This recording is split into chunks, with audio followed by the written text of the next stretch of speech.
Chers frères dans le service, j'ai souhaité faire cette vidéo pour vous donner quelques informations sur le travail en Russie. Vous savez que depuis maintenant une vingtaine d'années, nous avons entrepris l'évangélisation de ce pays, qui est un immense pays, c'est un continent, c'est le plus grand pays du monde, puisqu'il fait plus de 35 fois la superficie de la France, 5 fois l'Amérique, et c'est un pays qui demande un travail assez conséquent. Aujourd'hui, une quinzaine d'églises ont été implantées, notamment depuis quelque temps, un travail effectif s'est fait et 4 nouvelles églises ont été donc implantées en Sibérie. Nous avons décidé donc avec les frères du comité sur place d'organiser un séminaire. Je me rendrai moi-même donc cette semaine à Moscou pour une dizaine de jours où nous aurons donc une rencontre avec tous les responsables de toute la Russie.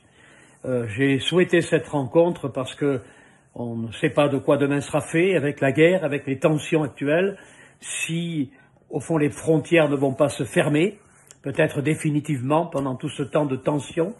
Mon visa est encore bon puisqu'il est valable jusqu'au 31 mars 2023. J'ai essayé d'obtenir des visas pour quelques collègues qui éventuellement seraient susceptibles de m'accompagner, mais aucun visa n'est accordé actuellement.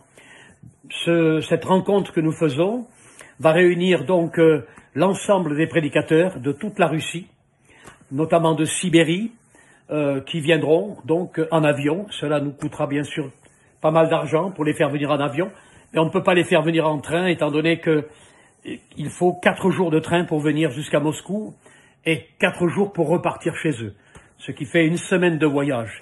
On préfère faire le sacrifice et les faire venir en avion. Nous aurons aussi des prédicateurs qui viendront de l'Oural. Nous aurons des prédicateurs qui vont venir de la région du Caucase, de la région de Stavropol, de la région de Saint-Pétersbourg, de toute la région de Moscou, bien sûr. Nous avons actuellement, comme je vous le disais, une quinzaine d'églises qui se développent assez rapidement. Nous assistons à un véritable réveil aujourd'hui, puisque l'évangélisation se fait jusqu'à Vladivostok, à 10 000 kilomètres de Moscou. Des Roms se convertissent. Nous n'y avons jamais été. Nous n'avons fait aucune évangélisation.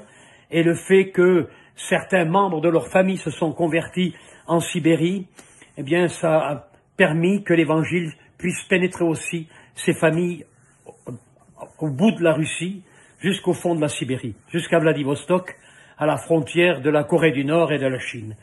Voilà. Nous aurons donc une rencontre avec 80 hommes à peu près, qui seront là comme des prédicateurs de toute la mission russe, mais aussi comme des candidats, comme des pasteurs responsables d'église, et aussi comme les étudiants et comme des hommes que l'on va reconnaître dans le ministère. Voilà donc le projet que nous avons. Je vous demande de prier particulièrement pour ce projet. Nous aurons aussi l'occasion donc de choisir et d'élire parmi les responsables de la Sibérie 3 frères pour qu'ils puissent aussi intégrer le comité de direction de la Russie.